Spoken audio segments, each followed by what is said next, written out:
नमस्कार, मैं हूं डॉक्टर विंध्याचल सोनी और आप देख रहे हैं अपना प्रिय यूट्यूब चैनल इकोनॉमिक नॉलेज। आज मैं आपके लिए अर्थशास्त्र विषय से एक बहुत ही महत्वपूर्ण टॉपिक को लेकर आया हूं। ये आपको बार बार पढ़ने और देखने को मिलता है और इससे ऑब्जेक्टिव और सब्जेक्टिव प्रश्न बार बार आते रहते हैं सभी तरह के एग्जाम में। जी हाँ, आज का हमारा जो टॉपिक है वो है मौद्रिक नीति, मॉनेटरी पॉलिसी। हम जानते हैं मौद्रिक शब्द मुद्रा से बना है, उसी तरह मॉनेटरी शब्द मनी से बना है, अर्थात मुद्रा से संबंधित नीति, मनी से संबंधित नीति। और ये नीति कौन बनाता है? तो देश का केंद्रीय बैंक बनाता है। हमारे देश का केंद्रीय बैंक कौन है? भारतीय रिजर्व बैंक है। और भारतीय रिजर्व बैंक यह एमपीसी के माध्यम से तैयार मौद्रिक नीति को भारत में क्रियान्वित करता है। यह मुद्रा एवं साख की जो पूर्ति है उस पर नियंत्रण इसके माध्यम से, मौद्रिक नीति के माध्यम से करता है। Control money and credit supply in economy, ये इसका मुख्य कार्य होता है। तो आरबीआई हमारे देश में मौद्रिक नीति का क्रियान्वयन करता है। ये देखते हैं किसी भी देश की अर्थव्यवस्था को नियमित रूप से चलाने के लिए जो नियम बनाए जाते हैं उन्हें मौद्रिक नीति कहा जाता है, या मुद्रा आपूर्ति की नीति मौद्रिक नीति है। मौद्रिक नीति हमारे देश में एमपीसी के द्वारा तैयार की जाती है। इसके बारे में हम आगे के वीडियो में आपको बताएंगे, जिसके माध्यम से देश की अर्थव्यवस्था में मुद्रा प्रवाह को नियंत्रित किया जाता है। इन नियमों के माध्यम से अर्थव्यवस्था की संपूर्ण बैंकिंग प्रणाली को नियंत्रित किया जाता है। अगर हम सरल शब्दों में कहें तो मुद्रा और ऋण की आपूर्ति, लागत और उपयोग का नियंत्रण और कम और स्थिर मुद्रास्फीति के साथ विकास को बढ़ावा देने के लिए देश में मौद्रिक नीतियां तैयार की जाती है। भारत का मौद्रिक प्राधिकरण आरबीआई है, जो एमपीसी के द्वारा तैयार मौद्रिक नीतियों का संचालन करता है।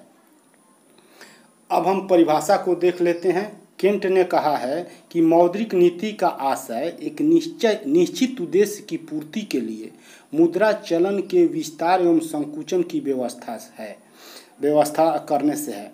मतलब हुआ कि कोई उद्देश्य है जो पूर्व निश्चित है और इसको ध्यान में रखकर मुद्रा की पूर्ति को, उसके चलन के विस्तार या संकुचन का कार्य इसमें किया जाता है।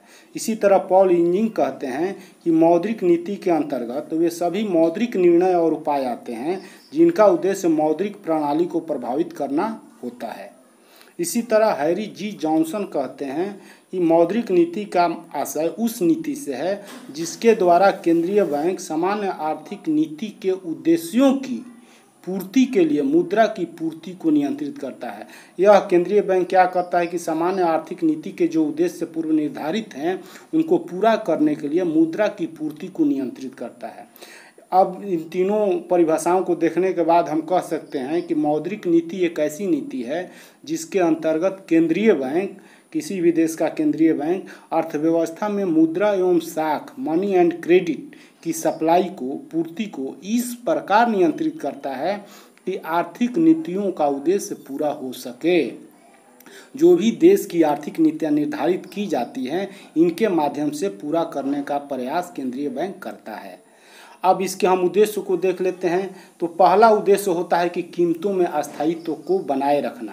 ये ध्यान देना है कि विकासशील देशों में प्रायः कीमतों में उतार चढ़ाव अनेक कारणों से आते हैं और अगर कीमतों में वृद्धि होती है तो इससे हमारा गरीब वर्ग प्रभावित होता है। उसी तरह अगर कीमतों में बहुत कमी होगी तो इससे उत्पादन, आय और रोजगार प्रभावित होगा। तो इसको मौद्रिक नीति में कीमत में अस्थायित्व रखना बहुत ही जरूरी होता है। दूसरा इसका उद्देश्य होता है कि देश में रोजगार में वृद्धि की जाए, ऐसी नीति बनाई जाए जिससे रोजगार को बढ़ावा देने में देश में मदद मिले। ये भी मौद्रिक नीति के उद्देश्य हैं। विनिमय दर में अस्थायित्व को रखना। विनिमय दर जो है हमारी देश की मुद्रा का दूसरे देश की मुद्रा से जो हम लोग एक्सचेंज होता है वो स्थिर रहना चाहिए। अगर इसमें बहुत ज़्यादा उतार चढ़ाव होगा तो ये हमारे आयात निर्यात और भुगतान संतुलन को प्रभावित करता है और देश के रिजर्व मनी को प्रभावित करता है।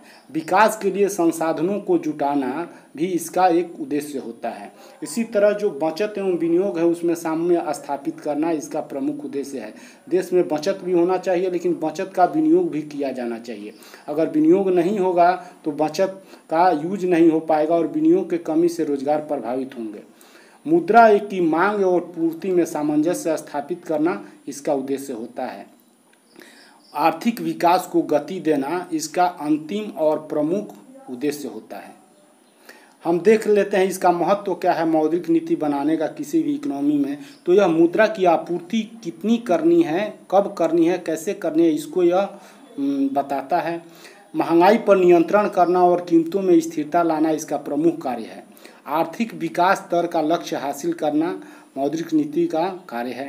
रोजगार के अवसर तैयार करना, इन नियमों के माध्यम से रेपो रेट और रिवर्स रेपो रेट, जिसके बारे में आपको हम आगे बताएंगे, के जरिए कर्ज की लागत को बढ़ाया या घटाया जाता है और इससे हम देश में मुद्रास्फीति या मुद्रा संकुचन को नियंत्रित करते हैं।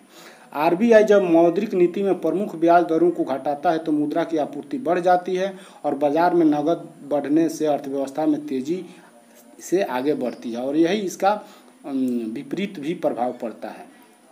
मुझको उम्मीद है कि आपको मेरा ये वीडियो पसंद आया होगा और आप इससे अधिक लाभान्वित होंगे।